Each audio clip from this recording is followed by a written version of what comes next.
I'm now reading an excerpt from a book by Leonard Schneider about a Broadway singer from the 19th century called Theresa Vaughn.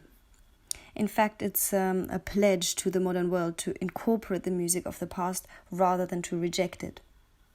The author thinks that we could all benefit from a renaissance of the love, romance, poetry and uplifting positivity of those times. Theresa was a wonderful and very remarkable singer. She was an actress, a dancer, and a comedian. At times she would accompany herself on banjo.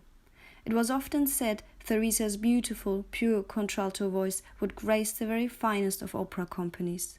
She could sing opera in French, Italian, and German. Her favorite venue was comic opera.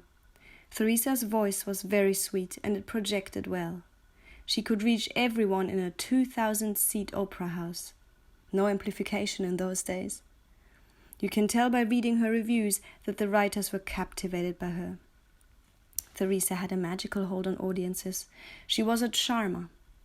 The included newspaper clippings, though brief, help us to know Theresa. As time went by, her reviews got better and better. So one of those newspaper clippings said that, I quote, Theresa Vaughn, before the clouds gathered above her, scattered much sunshine in the world. That's beautiful. Theresa's roots were German and French. Her father was an immigrant from Bavaria. Census data identified his occupation as a painter. Ott was the family name, Vaughn was Theresa's stage name.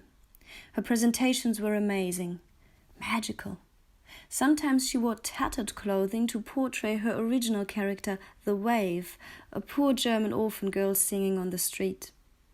Note how her torn hat on page 16 resembles folded angel wings.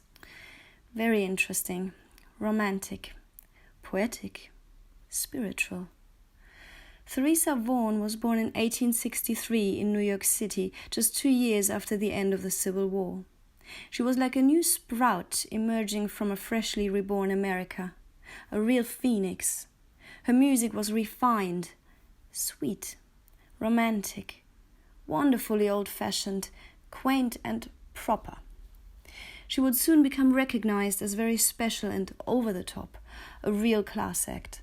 I think she's never been equaled.